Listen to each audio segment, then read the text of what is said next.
For the third criteria with picking new running shoes, the type of shoe.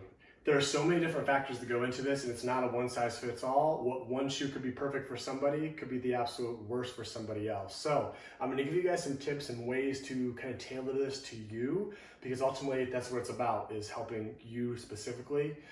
So we're going to circle back around. I'm going to go through all these factors. I'm going to try to be brief. You know I like to be long-winded. And then we're going to circle back around to these after I try to present to you a new thought process, a new paradigm when it comes to kind of categorizing shoes. I think it's going to be easier to answer these after we go over that. And of course, I got an analogy for you.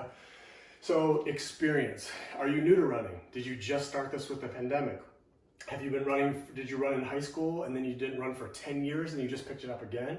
So I want to know, what's your experience level like with running? Frequency.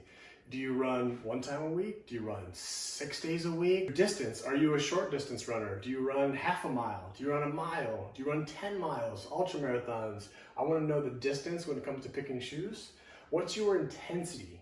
Do you go hard, or do you just kind of chill? Do you like to just go out there, put on a podcast, look at the birds and just run?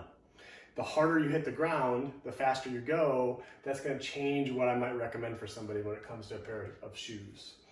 The surface. Maybe like myself, a lot of us were running indoors around treadmills until March, till the pandemic started. Suddenly everything's closed down, still closed in North Carolina. We're all transitioning to running outside on cement. So personally, I was doing around 20, 25 miles a week.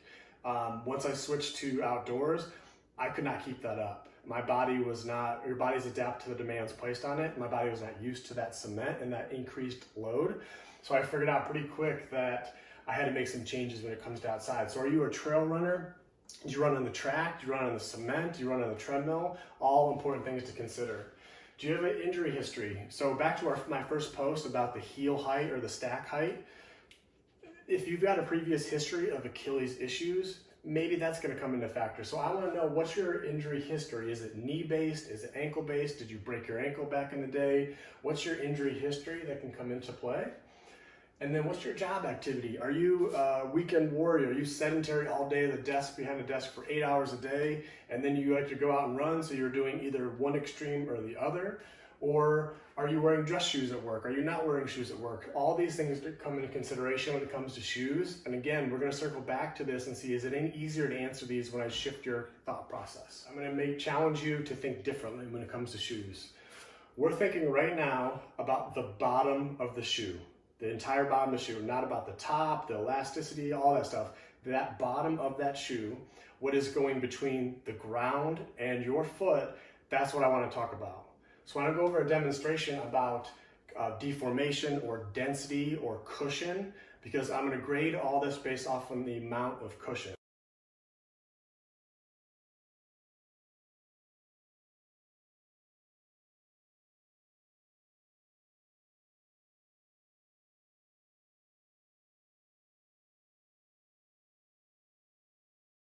All right, so some of the old paradigms, I'm not saying get rid of those or don't use those. I want to challenge you to take this new process to these different types of shoes.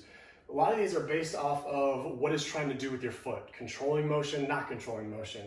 I want you to, for this, to think about the most important part, in my opinion, is what's between your foot and the ground. What is going to be that barrier, or how are those forces going to get to your body? This is going to dictate that.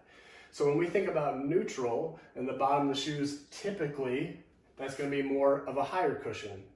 When it comes to stability, it tends to be more dense. The thought process is to try to prevent that foot or that arch from over pronating. So the density of the material on the inside is going to be a little bit firmer. But as you'll see, with the more firmness or the higher density, the heavier that it is, and it's not as forgiving when it comes to impact. And then you've got your minimalist as well. Grade it from low to high cushion, low cushion to higher amounts of cushion. Now, that does not mean you might find a neutral shoe that's got minimal cushion, and that's why I want to kind of get your mind out of that thought process and tailor this, make it simple and make it understandable and relatable to you. So here's the test. So we talked about the width of the shoe. The test was take the sole out, put it on the ground, step on it, make sure you fall within the confines of the sole of the shoe. The test for this one, what you're gonna do is you're gonna place the heel, you're gonna put the shoe on your hand like you're wearing the shoe on your hand, and you're going to shift all of the way through your heel, through the back side towards that midfoot, the heel of that shoe. And we're trying to see, is it easy to deform? Is it not easy to deform? You're gonna shift as much of your weight on it as possible, because when it comes to running, we're doing more than that. So this is kind of relative, but you'll see the point of this.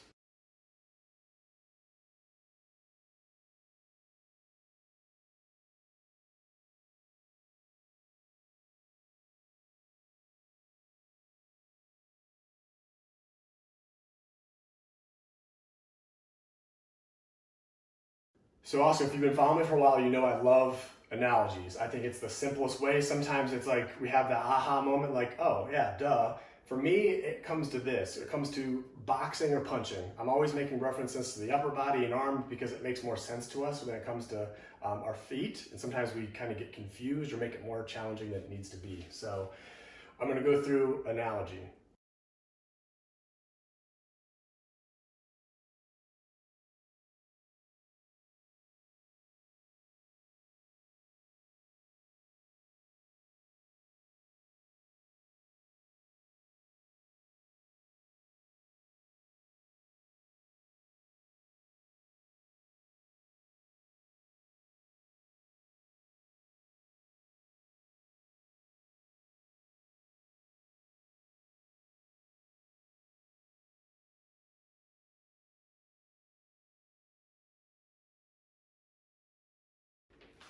So when it comes to punching, same idea. When it comes to running, we're hitting the ground. So it's like me punching a wall, except with the ground and my body weight, we're dealing with even more forces than when it comes to punching. And what am I punching? Is it the treadmill belt where there's more cushion? Is it the pavement? Is it the trail? Whatever I'm hitting, and my thought process is, do I want some more protection, some more cushion from that? Now with this new way of thinking about it, as far as cushion, do I want more cushion or less cushion? If we circle back to some of these questions earlier, I think it makes a lot more sense. I hope it makes a lot more sense. Experience. I'm new to running. Do I want a shoe that doesn't have a lot of cushion and I'm getting my body used to all this impact and loading? Probably not. I probably want some more cushion with it. Frequency. If I'm only running one time a week and I'm not going that far for the distance, maybe I don't need as much cushion. But if I'm running 4 or 5 times a week, I'm going far, I probably want a little bit more cushion to it. Intensity. If I'm going harder, and I've noticed this personally, if I've got a speed workout where I'm working on my speed and hitting the ground harder versus working on more longer distance, that's going to change what I might choose. If I'm going to be running 5 miles, which let's say it's around 8,000 steps, 4,000 steps each leg, if I'm taking my foot and hitting the ground 4,000 times, if I'm punching the wall 4,000 times, what would I want on my hand? I probably would want a little bit more cushion to it to save my hand. Surface. If I'm running on a track versus on the cement, I might be able to get away with a little bit less cushion on a track because it's more cushioned. And why does this matter? Why might we not always just want cushion? The reason for that is performance. So we're trying to see if I'm trying to go faster, if I'm trying to hit the ground harder, which is going to cause me to propel faster forward, more power. If I've got a shoe that's very cushioned, it's going to absorb some of that. It's going to take away some of my power. So when it comes to performance versus injury prevention, if I'm working on speed, if I'm an experienced runner and I'm trying to shave 5 seconds off of a PR and my distance is maybe a mile, I want to try to get away with as little amount of cushion as I can as possible. And another example is how high can I jump? How much power can I produce jumping off of a basketball court versus sand? Softer, more forgiving, more cushioned versus the basketball court. I'm going to be able to jump a lot higher on here, so this will take away from some performance. So ask yourself the question, am I okay with my body taking some more of that force and that impact to help to give me that speed? Or do I not really care that much about that speed or those couple seconds off of my time, and I'm more concerned about my knee joint? Because here's the reality of it. Joints have cartilage. Cartilage is our cushion. It's our body's own cushion. The bottom of that shoe, if I have an extra layer of cushion, that's helping my knees. Before that force even gets to my knees, that shoe is taking some of that away. 3-4 months of running, the shoes start to wear out, you get a new pair of shoes.